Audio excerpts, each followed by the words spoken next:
Alright, chapter 14 with Excel. We're going to be working with formulas and functions some more. Wherever you downloaded and saved the starter file, if you'll go to it and double click, it will open it in Excel for you.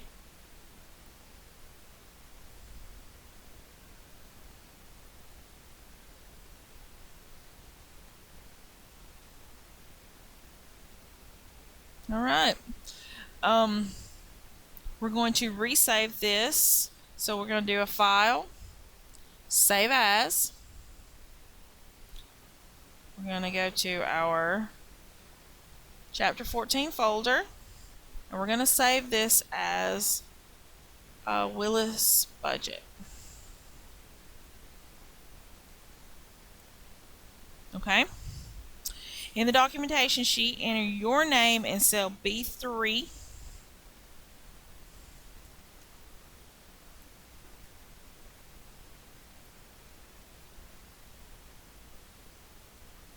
And the date in B4.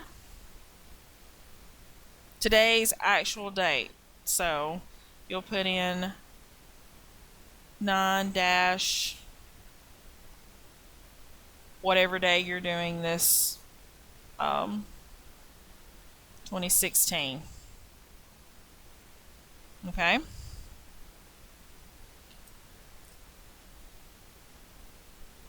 Now make your budget sheet down here, your active sheet.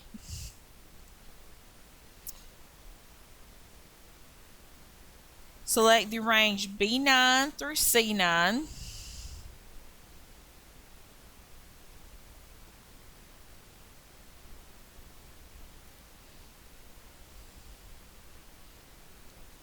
On the Home tab in the Editing group, click the Auto Sum button.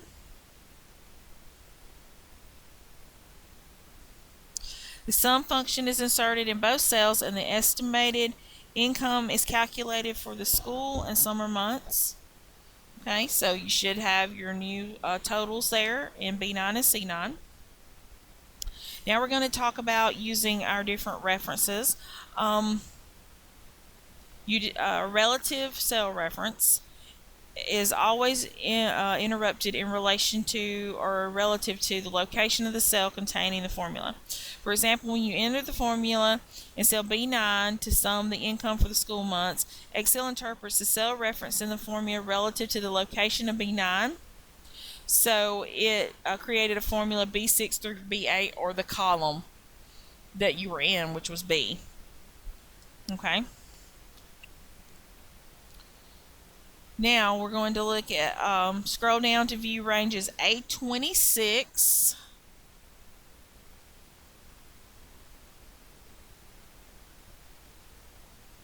through M34. I can't see all of it here, but this range lists the estimated monthly expenses by category for the coming year. In cell B34, so I'm going to back out of this a little bit where we can see more of this. So we're going to go to B34 right here. We're going to enter the formula to sum. So we can hit auto sum. Auto sum is going to be B26 through B33. Alright, and hit enter. It's putting in a negative 9270. Okay. We're going to copy the formula in B34 to the clipboard. Let's go back up and make it its active cell. Hit copy. We're going to select our range. Let me back out just a little bit more so we can see M. Select your range all the way across to M. And we're going to paste. Okay. Now, review total expenses for each month. Notice that January and August are particularly expensive months.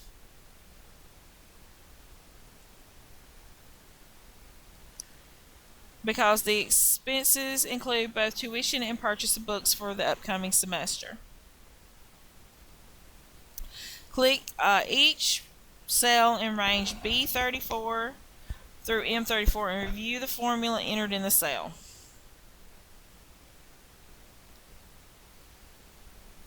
So look at your formula bar and look at your formula entered in the cell.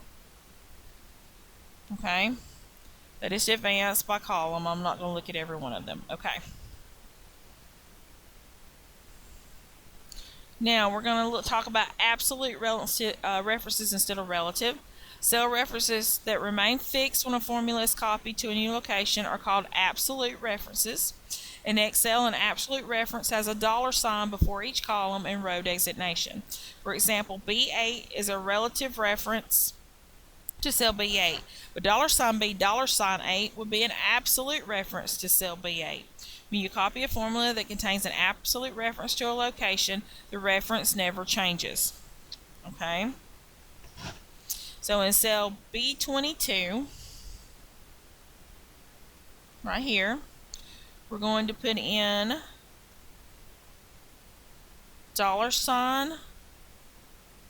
$B $6.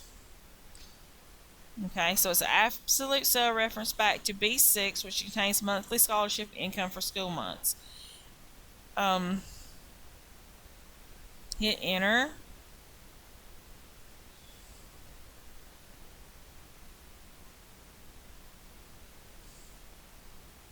Oh, I forgot my equal sign. But I can go right here and add it. Now hit enter. Okay. So notice that it comes back to here. It's an absolute reference, okay? Now in cell B23, we're going to make it an absolute reference to B7.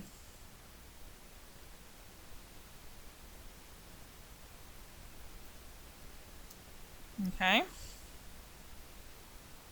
Formula contains an absolute reference back to cell B7, which contains the monthly work study income. Okay. B24 is a reference to B8.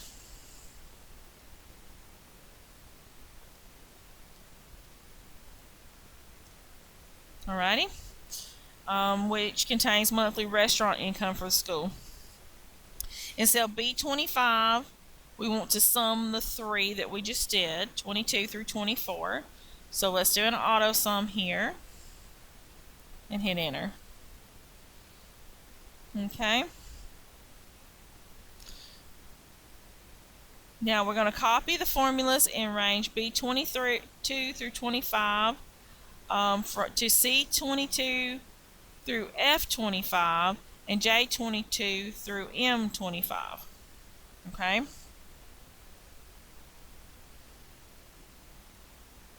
Okay. So we want to copy these formulas to C22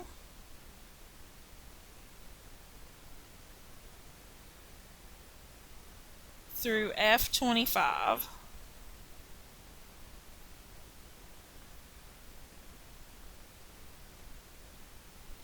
And then J22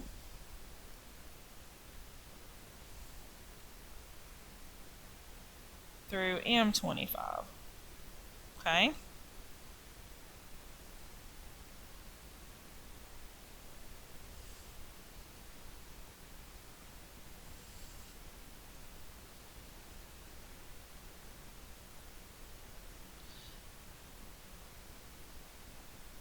Alright, and then verify that your references are correct.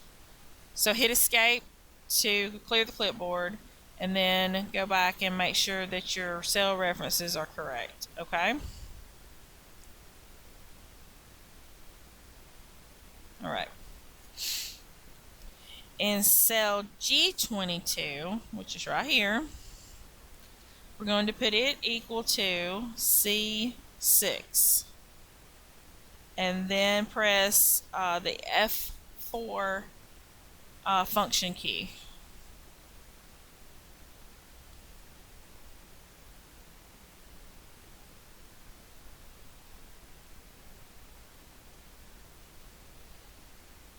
Alright.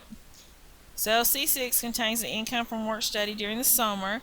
Cell reference will change once you hit F4 to the absolute reference. Press the F4 again.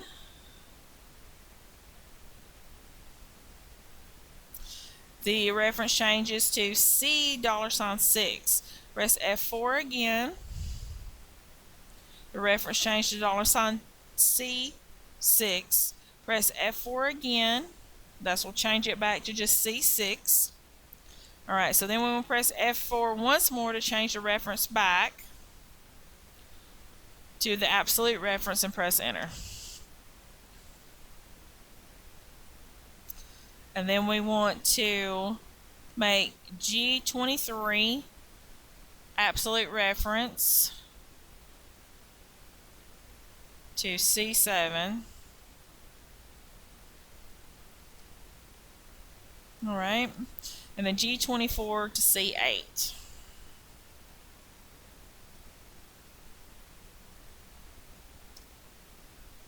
Alright. And then G25, we want to do our sum.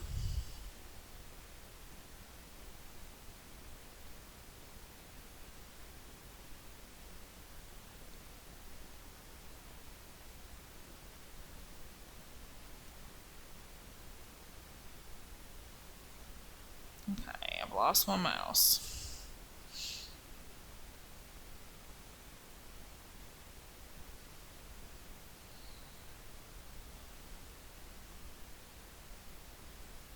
Okay, there we go. Now we want to do an auto sum and hit enter.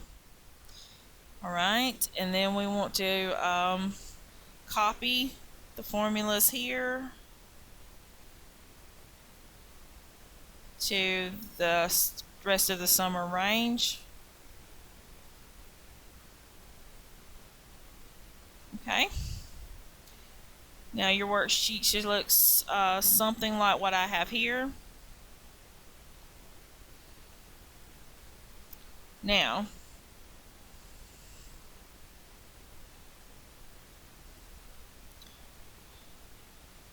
we're going to talk about using mixed references. When we were toggling with the F4 key, we had some mixed references when you had the dollar signs in different places, so we're going to look at that a little bit more.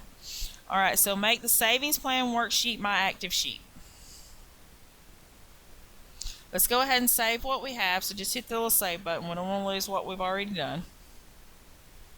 Alright, now, with the savings plan the active sheet in cell B5, we are going to enter the following formula.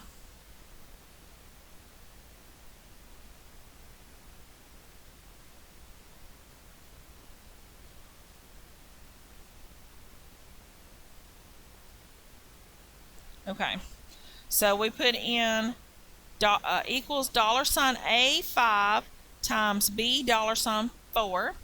Formula uses a mixed reference to calculate the amount of savings generated by saving $50 per month, which is cell B4, for 12 months, which is cell A5. The calculated value 600 will be displayed when you hit enter.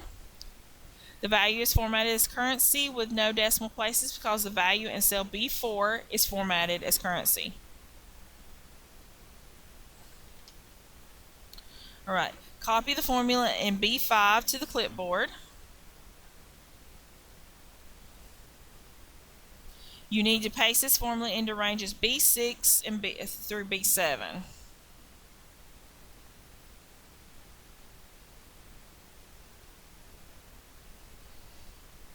Okay.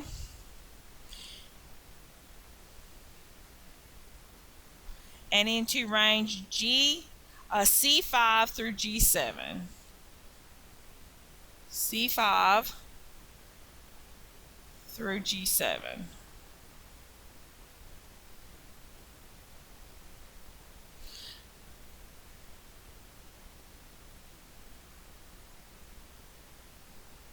Alright, select range, hit the escape key to clear our clipboard.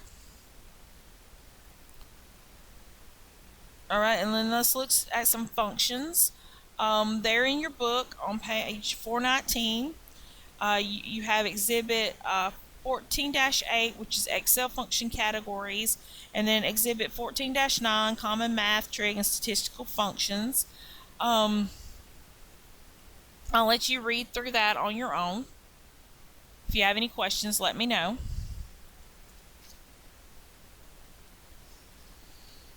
But we're going to work with a few of the functions here in the chapter tutorial. Make the budget worksheet your active sheet. Select cell B12.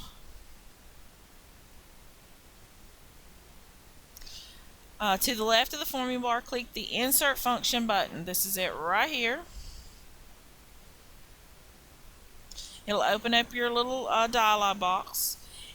In the Select a Function box, click Sum, if it's not already chosen. The syntax and the description of the sum function appear.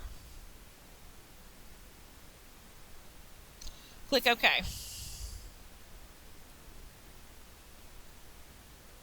Alright, the function arguments dialog box will open, listing the arguments for the sum function. Depending on the surrounding data, the number 1 box will show Excel's best guess of the range you want to sum. In this case, enter either B6 through B11 or nothing appears in the number box.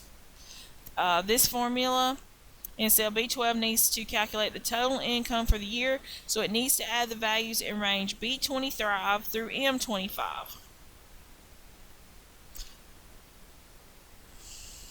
Alright, click any cell in the worksheet.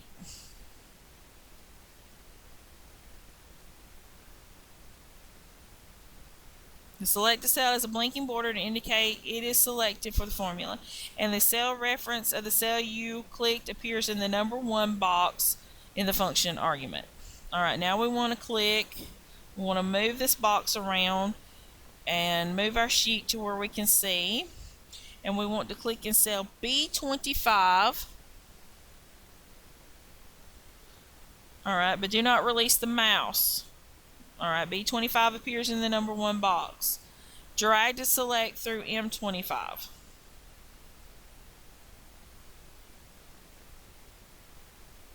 Okay.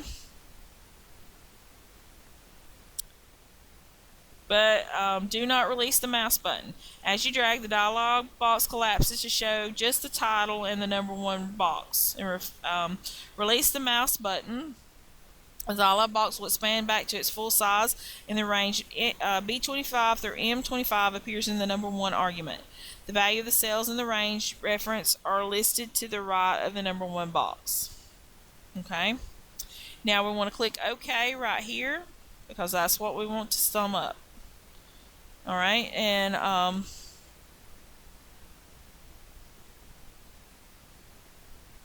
so now that's entered as shown in the formula bar. The calculated value is $37,179, which is the estimated total annual income, and appears in the cell where you were working. Alright, now we want to select cell B14. To the left of the formula bar, click the Insert Function button again.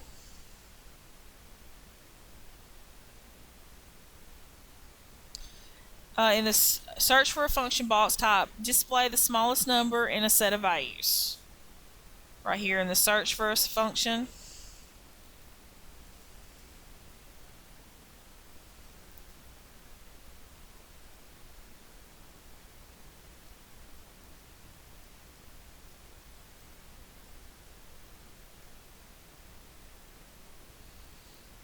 And click Go.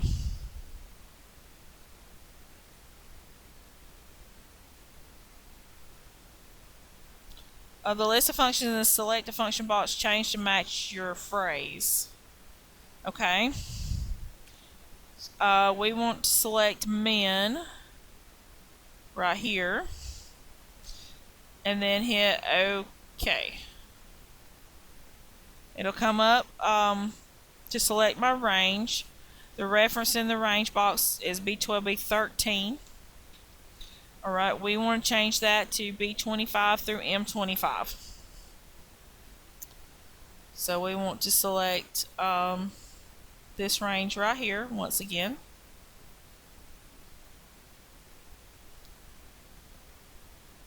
And we want to click OK. Alright, and 2881 is the lowest estimated income for any month of a year. Okay. Now then, in cell B16, we want to do another insert function.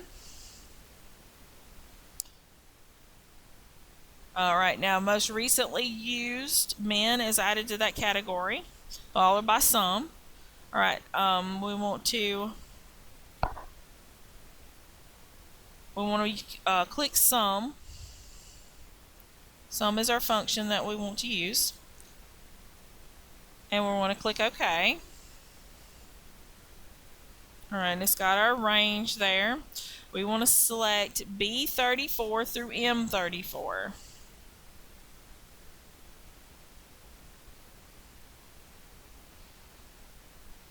And then click OK.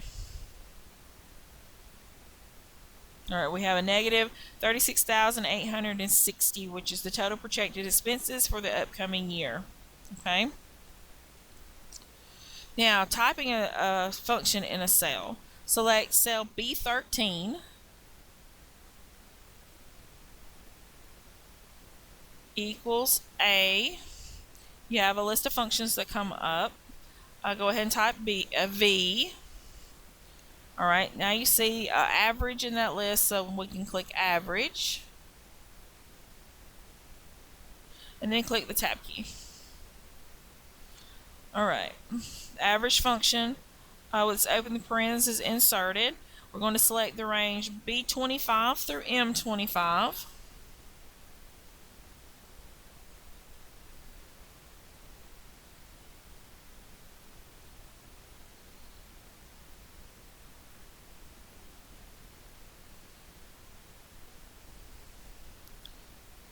Type our closing parentheses and then accept it there with our check mark.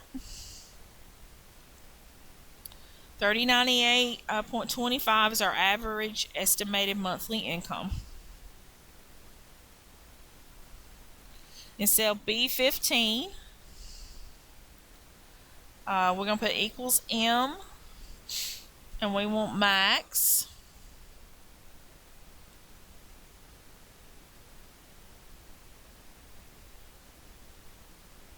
Alright, and then we're going to use that same range, B25 through M25,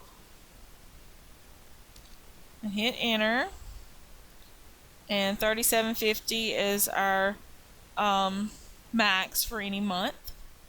We're going to enter the following functions using any method and using the range B34 through M34 as the argument. So cell B17, we want to put in average.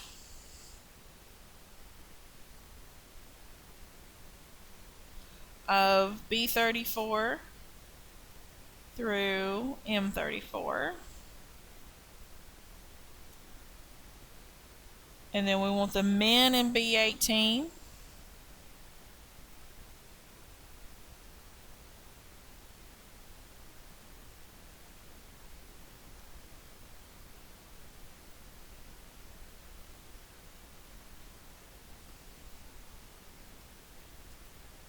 And the max in B19.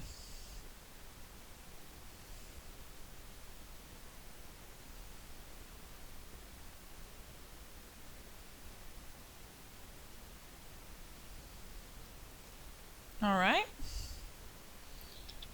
Go ahead and save your changes up to this point. We don't want to lose any of our data. Alright, in cell B6, so scroll up till you can see B6.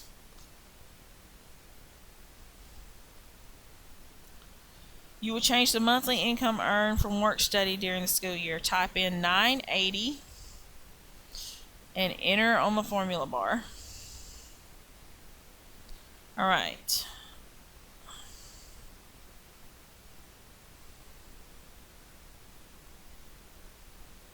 And then you can look, you can scroll around and look and see that anything that you use that as a reference is going to be affected. Okay. Now, autofill copies contents and formats from one cell or range to an adjacent cell or range. So in cell B35,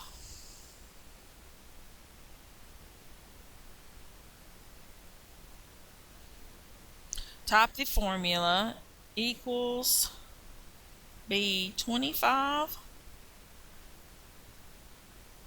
plus B34.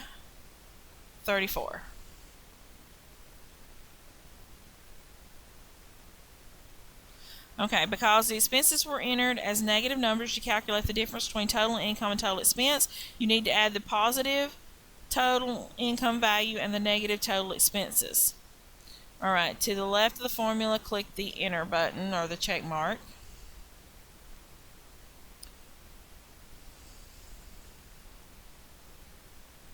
Alright, so that's not, no, yes it is.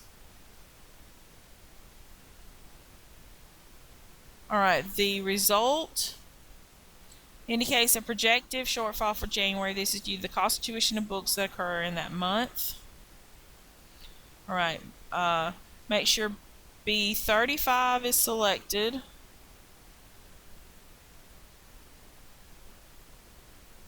Fill handle appears in the lower right corner of the cell.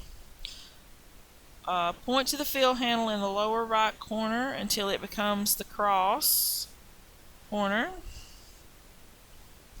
And without releasing the mouse button, drag over C35 through M35.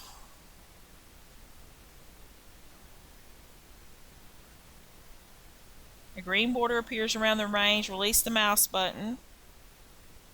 The selected range is filled with the formula in cell B35. That didn't work. Oh, I had the wrong cell active. B35 is the active cell, and then drag it across. Okay, there we go. And it populates using that formula. I'm sorry, my mistake.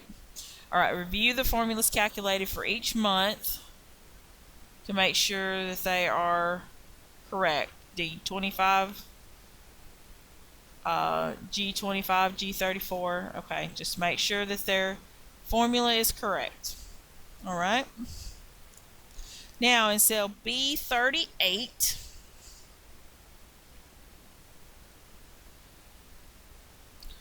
we're going to put equals E7 to retrieve the value in cell E7, which is the balance in the savings account at the beginning of the year. In cell B39 is going to equal B25. Display the value in cell B25, which is January's total income. And cell B40 will equal B34, which is January's expenses. In B41, use the sum function to add the contents of range 38, B38 through B40. Okay, which gives you a balance of 2166, which is projected balance in the savings account at the end of January. Select the ranges B38 through 41, and then autofill C38 through C41.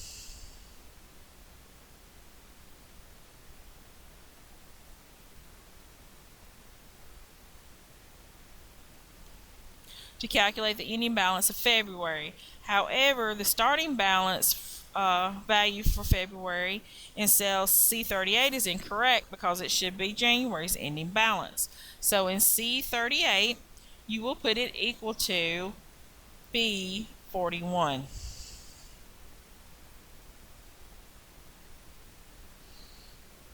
Okay, now the February starting balance is January's ending balance. Select the range C38 through 41 and then fill columns D through M.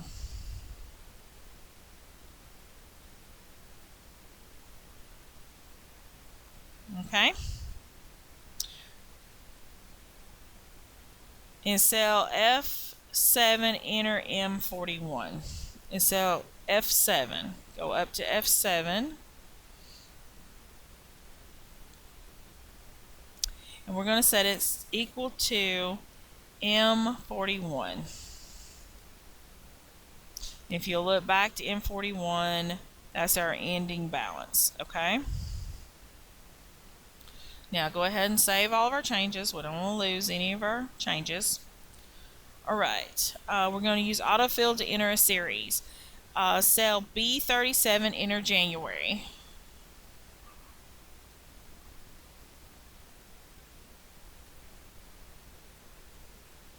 Enter JAN. In cell B30, select B37 if necessary. I'm already in there. On the home tab, let's see, tab over. On the home tab in the font group, click bold and italic. Okay. Now drag the fill handle over C37. Notice it gives you February, so now drag it on across to get the rest of your months through December. Okay?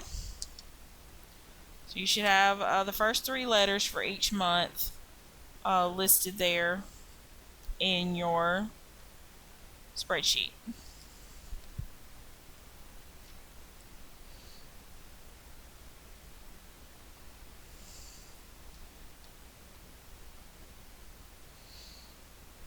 Make sure you save all your changes.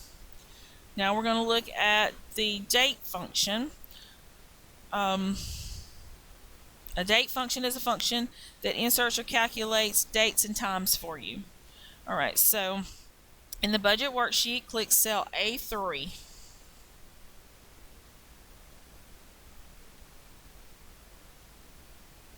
Alright, we are on page 429 in the book. We want to go to cell A3 right here. Alright, we're going to go to the formulas tab right here. In the function library group, click the date time button. A menu of date functions opens up. In the date function list, click today.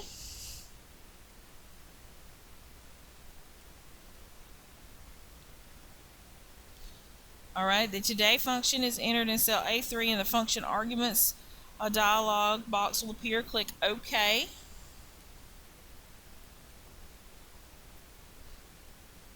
And today's date is entered into A3. Alright.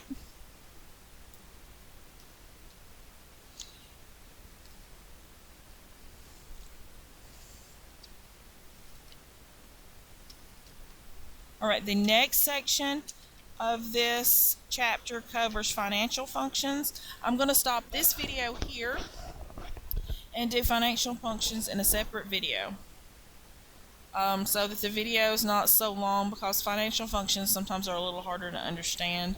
So let's stop this video here with the basic functions, and we'll pick up in the next video with the financial functions.